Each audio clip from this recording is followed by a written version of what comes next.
চলুন আজকে সবাইকে জিভে পানি চলে আসার মতো একটা রেসিপি শেয়ার করি। অবশ্যই আপনাদেরকে কি বলবো, আমি বা কি এডিট করব দেখে আমারই লোভ লাগছে, মনে হচ্ছে এডিটটাকে আর একটু খেয়ে নিই। By the way, cooking studio by Mim চ্যানেলে আপনাদের সবাইকে ওয়েলকাম। আসসালামু আলাইকুম। আজকে শেয়ার করতে কি যাচ্ছি সেটা দেখেই বুঝতে পেরেছেন, জলপাইয়ের আচার। আর এটা আমি ঠিক আস্তভাবেই আজকে আচারটা বানিয়ে নিব। এখানে আমি 1 কেজি পরিমাণ জলপাই নিয়েছি। আমি খুব ভালো করে ধুয়ে ক্লিন করে নিয়েছি। এরপর আমি ছুরির সাহায্যে এভাবে দাগ কেটে কেটে এটাকে বলতে পারেন কেটে কেটে নিয়েছি, জাস্ট যাতে ভিতরে একটা ছিদ্র হয় এবং মশলাটা ঢুকে যায়। ওকে, এবার যে হাঁড়িতে আমি রান্না করব সেই হাঁড়িতে আমি 1 কাপেরও বেশি পরিমাণে সরিষার তেল দিয়েছি। তেলটা একটু গরম হলে আমি কয়েকটা তেজপাতা মাঝখানে ছিঁড়ে দিয়েছি, 3টা এলাচ দিয়েছি, তার সাথে 2 টুকরো দারুচিনি দিয়েছি, সাথে কয়েকটা শুকনো মরিচ আর একটা বড় রসুনের কোয়া ছাড়িয়ে নিয়েছি আস্ত, সেটা দিয়েছি। দিয়ে একটু নেড়ে চেড়ে ভেজে দিয়েছি 1 চা চামচ পাঁচফোড়ন দিয়ে আমি এই সব মশলাগুলোকে খুব ভালো করে একটু ভেজে নিয়েছি। তারপর আমি অ্যাড করেছি 1 চা চামচ আদা রসুন দুটোরই পেস্ট 1 চা চামচ দিয়েছি।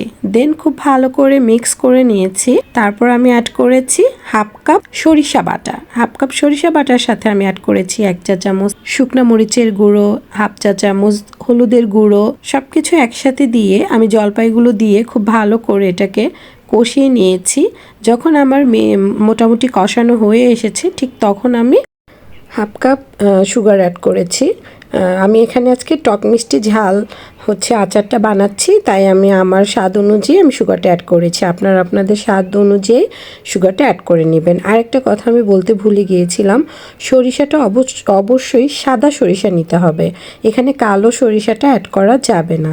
ওকে, ব্যাস। এরপরে আমি ভালো করে কষিয়ে এভাবে ঢেকে তবে অবশ্যই রান্নাটা করতে হবে একেবারে মিডিয়াম লো হিটে, বেশি হিট দেওয়া যাবে না। দিয়ে আমি এভাবে ঢেকে একটু পরপর নেড়ে আমি জলপাইটা খুব ভালো করে রান্না করে নিচ্ছি।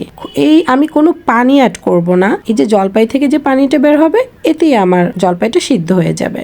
যখন আমার জলপাইটা প্রায় 50% হয়ে গিয়েছে তখন আমি এখানে হাফ চা চামচ বিট লবণ আর তার সাথে দিয়েছি 1 চা চামচ পাঁচফোড়ন গুঁড়াটা, গুঁড়া পাঁচফোড়ন দিয়েছি 1 চা চামচ। দিয়ে আমি খুব ভালো করে নেড়ে চেড়ে মিক্স করে নিয়েছি। আর আমি দেখিয়ে দিচ্ছি আমার জলপাই পুরোপুরি সিদ্ধ হয়ে গিয়েছে। ঠিক তখনই আমি 2 টেবিল চামচ ভিনেগার অ্যাড করেছি। যেহেতু এটা আমি সংরক্ষণ করে খাবো তাই আমি ভিনেগার অ্যাড করেছি। ভিনেগার অ্যাড করলে এটা আপনি সারা বছর রেখে খেতে পারবেন, কিছুই হবে না এবং রোদে দেওয়ার কোনো ঝামেলাই নেই।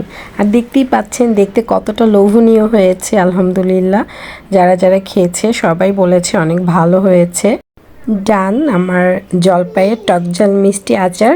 সো এভাবে একটা এয়ারটাইট কাচের বয়ামে রেখে দিবেন, সারা বছর কিছুই হবে না ইনশাল্লাহ। Thanks for watching. আল্লাহ হাফেজ।